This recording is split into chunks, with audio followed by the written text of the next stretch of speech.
Kurnool bus ప్రమాదంలో మృతదేహాల అప్పగింత కొనసాగుతోంది. ఇప్పటివరకు 12 మృతదేహాలను బంధువులకు అప్పగించారు.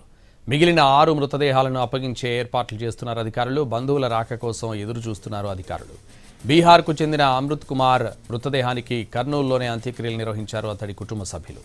డెడ్ బాడీలను తరలించేందుకు ఏపీ ప్రభుత్వం 8 అంబులెన్సులు రెడీ చేయగా తెలంగాణ ప్రభుత్వం 5 అంబులెన్సులను పంపింది.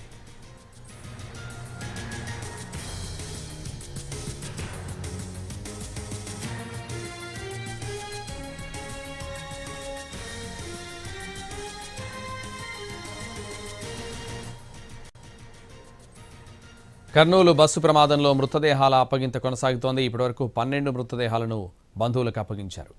ఇదే విషయానికి సంబంధించి మరింత సమాచారం మా ప్రతినిధి చంద్రశేఖర్ లైవ్లో అందిస్తారు. చంద్రశేఖర్. సంతోష్, కర్నూలు బస్సు ప్రమాదంలో మృతి చెందిన వారి మృతదేహాలు బంధువులకు అప్పగింత కొనసాగుతోంది. ఇప్పటివరకు 12 మృతదేహాలను ఆయా బంధువులకు అప్పగించారు. మొత్తం బస్సు దగ్ధం సంఘటనలో 19 మంది ప్రాణాలు కోల్పోయారు. అందులో 18 మంది మృతదేహాలను గుర్తించారు. వారి బంధువుల డిఎన్ఏలు సేకరించి మంగళగిరి ఫోరెన్సిక్ సైన్స్ ల్యాబ్లో టెస్ట్ చేసి వారికి ఒక్కొక్కటి అప్పగిస్తున్నారు. ఇప్పటి వరకు 12 అప్పగించగా ఇంకా 6 మృతదేహాలున్నాయి. వాటిని కూడా బంధువులకు అప్పగించడానికి అధికారులు ఎదురు చూస్తున్నారు. ఇక 19వ మృతదేహానికి సంబంధించి కొంత ఉదయం వరకు కూడా సందిగ్ధత ఉండేది. అది ఎవరనేది గుర్తించలేదు. అయితే చిత్తూరు జిల్లా కుప్పంకు చెందిన త్రిమూర్తులుగా వారి బంధువులు ప్రభుత్వ ఆసుపత్రికి వచ్చి అధికారులను సంప్రదించారు. త్రిమూర్తులు హైదరాబాద్ వెళ్లారు. అక్కడి నుంచి తిరిగి ఇంటికి చేరుకోలేదు. ఈ నేపథ్యంలో ఫోన్లో ప్రయత్నించినప్పటికీ ఫోన్లో అందుబాటులోకి రాకపోవడంతో త్రిమూర్తులు ఈ బస్సులో ప్రయాణించి ఉండవచ్చన్న అనుమానంతో బంధువులు కర్నూలు ఆసుపత్రికి వచ్చారు. త్రిమూర్తులు మృతదేహంగా అనుమానిస్తున్నారు. దీంతో కుప్పం నుంచి వచ్చిన త్రిమూర్తులు కుమారుడు ఇతర బంధువుల నుంచి శాంపుల్స్ సేకరించారు. డిఎన్ఏ పరీక్ష కోసం మంగళగిరి ఫోరెన్సిక్ సైన్స్ ల్యాబ్ కూడా పంపించారు. అయితే ఆ రిపోర్టు వస్తే అది త్రిమూర్తుల మృతదేహం నిర్ధారణ అయితే వారికి కూడా అది కూడా అప్పగించే అవకాశం ఉంది. అయితే అది ఇవాళ కాకపోవచ్చు, రేపటికి ఆ మృతదేహానికి సంబంధించిన డిఎన్ఏ రిపోర్టు వచ్చే అవకాశం ఉంది. ఇప్పటి వరకు 18 మృతదేహాలకు సంబంధించిన డిఎన్ఏ రిపోర్టులు రావడంతో ఆ మృతదేహాలన్నింటినీ బంధువులకు అప్పగించే ప్రక్రియ కొనసాగుతోంది. జిల్లా కలెక్టర్ సిరి, ఎస్పీ విక్రాంత్ పాటిల్ ఈ మృతదేహాలను వారికి అప్పగిస్తున్నారు. ఇక తెలంగాణ ప్రభుత్వం అయితే ఇక్కడికిక్కడే మృతులకు సంబంధించిన బంధువులకు ఎక్స్గ్రేషియా అందిస్తోంది. 5 లక్షలు మృతులకు ఎక్స్గ్రేషియా అందిస్తోంది. హైదరాబాద్కు చెందిన ఆది శేషగిరిరావు కుటుంబానికి 5 లక్షల రూపాయలు చెక్కును గద్వాల ఆర్డీఓ అలివేలు అందించారు. ఇక ఏపీ ప్రభుత్వం కూడా ఏపీ రాష్ట్రం నుంచి మృతి చెందిన 6 మందికి కూడా 5 లక్షల చొప్పున ఎక్స్గ్రేషియా ఇచ్చేందుకు రంగం సిద్దం చేసింది. మృతులకు సంబంధించిన బంధువుల నుంచి బ్యాంకు వివరాలు సేకరించి వారికి చెక్కులు ఇవ్వడానికి రంగం సిద్దమైంది. ఇక మృతుల్లో 19 మందిలో ఒకరు బీహార్ వాసి అమృత్ కుమార్ ఉన్నారు.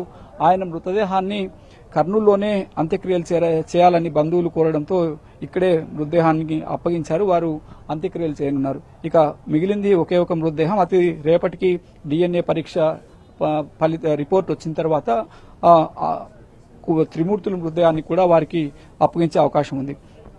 మొత్తం మీద ఈ సంఘటనకు సంబంధించి అధికారులు చాలా వేగంగా దర్యాప్తు కూడా కొనసాగిస్తున్నారు. 16 బృందాలతో దర్యాప్తు కొనసాగుతోంది. ఒకవైపు బస్సు ప్రమాదానికి ప్రధాన కారణం ఏంటి అనే అంశం ఒకటి, మరొకటి బస్సు దగ్ధం కాకముందు బైక్ను ఢీకొంది. ఆ బైక్ ఢీకొన్న వ్యవహారంలో కూడా మరొక కేసు నమోదు చేశారు. బైక్ పైన వెళ్తున్న శివశంకర్ మృతి చెందాడు. ఈ సంఘటనకు సంబంధించి ఆయనతో పాటు ఉన్న ఎరిస్వామి అనే వ్యక్తి చేత ఫిర్యాదు తీసుకున్నారు. ఈ బైక్ అక్కడికి వెళ్ళడానికి ముందు కర్నూలు సమీపంలో వైన్ షాప్ లో ఇద్దరు కలిసి మద్యం సేవించారు. అది 2 దఫాలుగా సేవించారు. తెల్లవారుజామున అక్కడి నుంచి వెళ్తూ బస్సు దగ్ధమైన ప్రాంతానికి సమీపంలోనే బైక్ స్కిడ్ అయి శివకుమార్ అక్కడికక్కడే చనిపోయారు. ఆ తర్వాత బైక్ డెడ్ బాడీ 2 రోడ్డుపై పడి ఉన్నప్పుడు అతనితో పాటు ఉన్న ఎర్రిస్వామి బైక్ను అయితే పక్కకు లాగాడు కానీ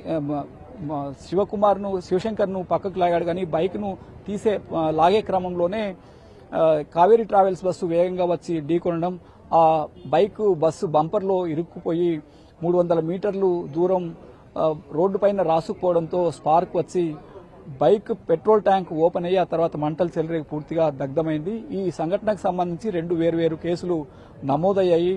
ఈ నేపథ్యంలో కావేరీ ట్రావెల్స్ యాజమాన్యం పైన ఆ డ్రైవర్ పైన కూడా కేసు నమోదు చేశారు.